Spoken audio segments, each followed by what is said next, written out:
دوستوں بزرگوں، آج کی جو ویڈیو ہے یہ نافرمان اولاد کے لیے جو ہے نا بڑا مجرب اور بڑا آزمودہ جو ہے نا یہ وظیفہ ہے۔ جن لوگوں نے اس کو کیا ہے اللہ نے ان کے پر بڑا فرض کیا ہے، لیکن یہ جو وظیفہ ہے یہ اسپیشل جو چھوٹے بچے ہمارے گھروں میں ہوتے ہیں،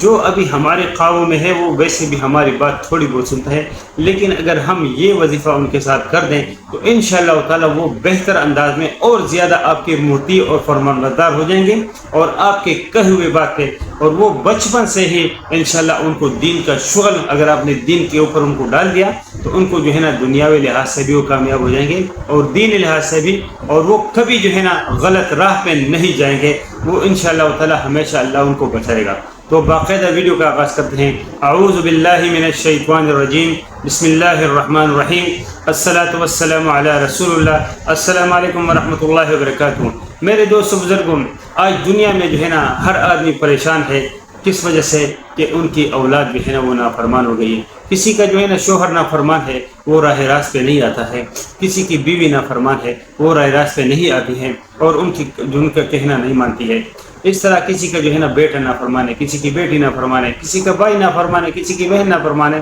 یہ معاملات بہت زیادہ ہو گئے۔ یہ صرف اور صرف اس کی جو وجوہات ہے وہ یہ ہے کہ ہم اپنے بچوں کو دینی تربیت نہیں دیتے۔ ہم دنیاوی لحاظ سے تو ان کو تمام علوم سے جو ہے نا سرفراز فرماتے ہیں، لیکن آج جو ہے نا جو ہمارے بچے اور بچیاں جو ہمارے تعلیمی لحاظ سے جو ہمارے اسکولز ہو گئے، یا اس میں جو ہے نا اس کے بعد کالجز ہو گئے، پھر اس کے بعد جو یونیورسٹیز ہے اللہ بچائیں، اس میں تو بہت ہی برا ماحول بن گیا ہے۔ کسی بھی یونیورسٹی کے جو ہے نا کہیں پر بھی ان کے جو ہے نا جب ان کے جو ہے نا اسکینڈلز نکلتے ہیں تو وہ جو ہے نا وہ اللہ پناہ مانگے کہ جو ہے نا ٹیچر کے جو ہے نا لڑکیوں کے ساتھ اور لڑکوں کے جو ہے نا ٹیچروں کے ساتھ، اور اللہ جو ہے نا پناہ میں رکھے کہ آدمی جو ہے نا تعلیم سے کہ بھائی بچوں کو کہاں بھیجیں،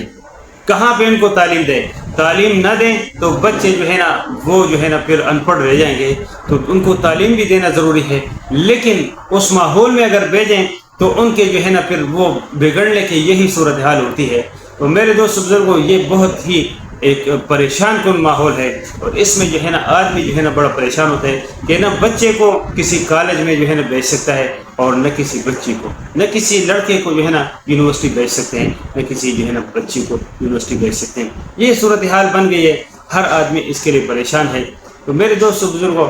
لوگ جو ہے نا تربیت پہ توجہ نہیں دیتے ہیں، بعد میں جو ہے نا پھر ایک دوسرے کے پیچھے جاتے ہیں، پھر کبھی ایک مولانا کے پاس، کبھی کسی ایک عالم کے پاس، پھر کسی کے پاس کہ جی ہمیں جو ہے نا بچہ ہمارا بگڑ گیا ہے اور اس کے لیے کوئی وظیفہ بتا دے۔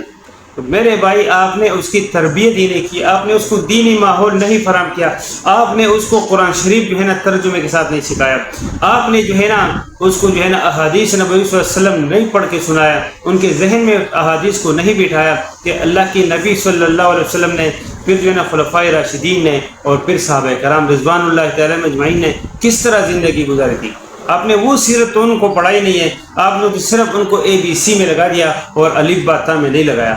تو یہ قصور سب ہمارا ہوتا ہے، پھر ہم لوگ جو ہے نا روتے ہیں، ان کو ایسے ماحول کے حوالے کرتے ہیں کہ جہاں آپ نے دیکھا ہے کہ 95% جو ہے جو جتنے بھی کرائمز ہوتے ہیں وہ ہمارے یہی جو پڑھے لکھے لوگ ہیں یہی کرتے ہیں۔ ان یونیورسٹی سے، ان کالجوں سے جو فارغ ہے وہی شراب نوشی میں ملوث ہے، وہی جو ہے نا ہیروئن اور چرس کے دندوں میں اور اس کے جو ہے نا اسمگلنگ میں، ان چیز میں ملوث ہے۔ جتنی زناکاری ہوتی ہے 95% جو ہے نا یہاں سے نکلتی ہے۔ یہ کیوں ہے؟ اس وجہ سے ہے کہ ہم نے بچپن سے ان کی دینی تعلیم پہ توجہ نہیں دی ہے۔ اس وجہ سے جو ہے نا وہ بچے پھر ہمارے جو ہے نا جب وہ تناور درخت بن جاتے ہیں پھر وہ ہمارے لیے ناسور بن جاتے ہیں۔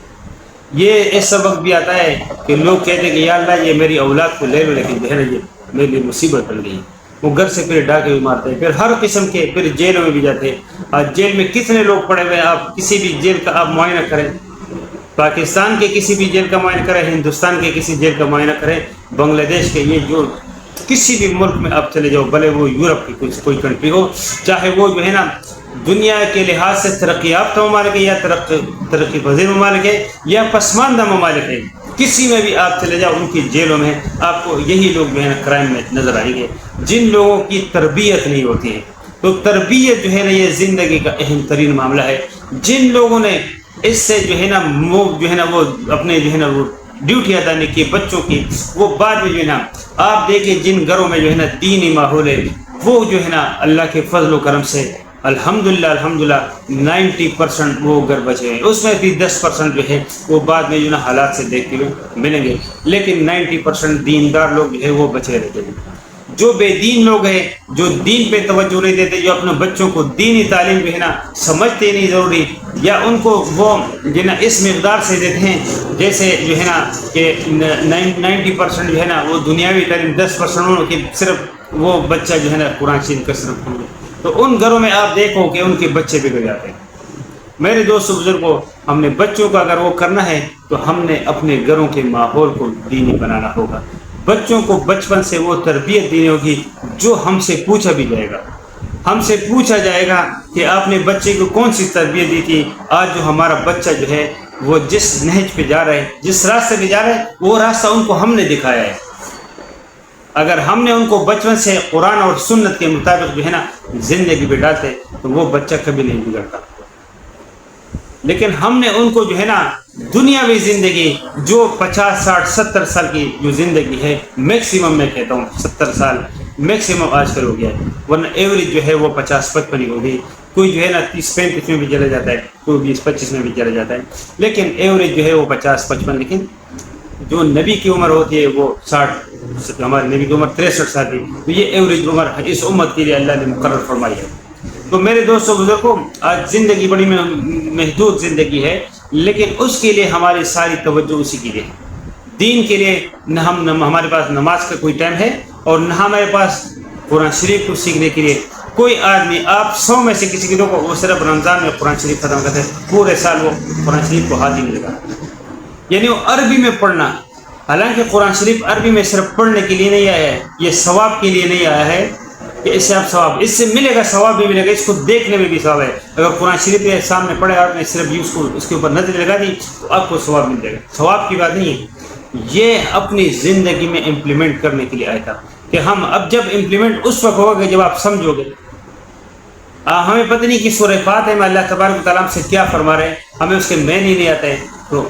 جب پتہ ہی نہیں ہے تو ہم اپنی زندگی میں کیسے امپلیمنٹ کریں گے، کیسے اپنی زندگی کے لیے عمل میں لائیں گے، اس کو عمل درآمد کریں گے۔ تو میرے دوست بزرگوں، احادیث نبی صلی اللہ علیہ وسلم ہم لوگ نہیں پڑھتے ہیں کہ حضور صلی اللہ علیہ وسلم کی سیرت کیا ہے، ان کی گھر میں کیا زندگی تھی، ان کے باہر کے لوگوں سے کیا تعلقات تھے، ان کی معاشرت کیسی تھی، ان کی تجارت کیسی تھی، ان کی اقتصادیات کیسی تھی۔ تو میرے دوست بزرگوں، جب تک ہم اس چیز کے اوپر نہیں لیں گے اسی طرح ہم بڑھتے رہیں گے۔ لیکن آج میں آپ کو جو ہے نا ویڈیو بڑی لمبی ہو گئی، انتہائی معذرت کے ساتھ، لیکن یہ بہت ضروری بات ہوتی ہے کہ آدمی جو ہے نا اسی سے موٹیویشن لے کے اور پھر دین کے اوپر راغب کرے، تو اللہ کرے کہ اس کے ذریعے لوگ راغب ہو جائیں، دین کے اوپر آ جائیں۔ وظیفہ یہ ہے کہ چونکہ سورہ فاتحہ جو ہے یہ قرآن کا خلاصہ ہے، سمری ہے، قرآن شریف کے پورے قرآن شریف کا اللہ نے جو ہے نا اس کو جو سمرائز کیا ہے وہ سورہ فاتحہ میں کیا ہے۔ سورہ فاتحہ میں 7 آیاتیں ہیں، اور ہر آیات جو ہے وہ جو ہے نا اس میں پہلے جو ہے نا اللہ تبارک و تعالیٰ کی جو ہے حمد و ثنا ہے، پھر اللہ سے جو ہم وہ کرتے ہیں ایاک نعبد و ایاک نستعین، کہ ہماری جو ڈیوٹی ہے کہ یا اللہ ہم نے آپ کی ہی عبادت کرنی ہے اور ہم نے آپ سے مدد طلب کرنی ہے، کوئی اور ہے کہ جس کی عبادت کی جا سکے، اور نہ جو ہے نا کوئی ہے کہ جس سے مدد لی جا سکے یا کوئی مدد کر سکے۔ تو یہ اس کا جو ہے نا پھر آخر میں ہم چونکہ جب یہ ہم ڈیوٹی کرتے ہیں پھر اللہ سے دعا مانگتے ہیں، اہدنا الصراط المستقیم صراط الذین انعمت علیہم غیر المغضوب علیہم ولا الضالین آمین۔ یہ ہم دعا اللہ سے کرتے ہیں کہ اللہ ہمیں صراط المستقیم پہ چلائے۔ تو یہ 7 آیتوں کے بارے میں بزرگان دین نے کہا ہے کہ اگر اس کو جو ہے نا دن میں جو ہے نا صبح کے ٹائم پہ فجر کی نماز یا کسی بھی ٹائم جو ہے یہ پانی کے اوپر دم کیا جائے،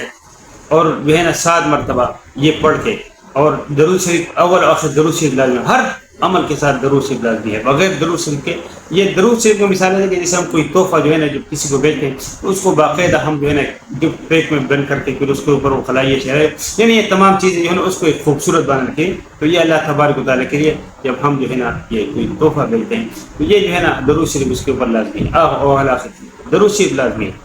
تو یہ 7 مرتبہ ہم جو ہے نا سورہ فاتحہ پڑھیں گے اور پانی کے اوپر دم کریں گے، اس پانی کو اپنے گھر کے کونوں میں جو ہے نا چھڑکنا ہے۔ بچوں کو باقاعدہ دوائی کے طور پہ جو ہے نا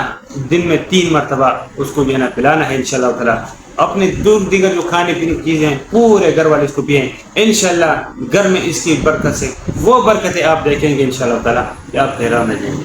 میرے دوست بزرگوں ویڈیو بڑی لمبی ہوگی. اگر ویڈیو اچھی لگی ہو تو اس کو جو ہے نا لائک کر دیجیے گا, دوسروں کے ساتھ شیئر ضرور کر دیجیے گا. اور جو ہے نا جو لوگ چینل پہ نئے ہیں اس کو درخواست ہے کہ چینل کو ضرور سبسکرائب کریں, بیل آئیکن کو بھی ضرور پریس کریں تاکہ آنے والی تمام ویڈیو کی نوٹیفیکیشن بروں کا ملتے رہے. انشاءاللہ ملتے ہیں ایک نئی ویڈیو میں ایک نئی معلومات کے ساتھ. تب تک اللہ اپنی حفظ میں رکھے. وما علینا الا البلاغ المبین. السلام علیکم ورحمۃ اللہ.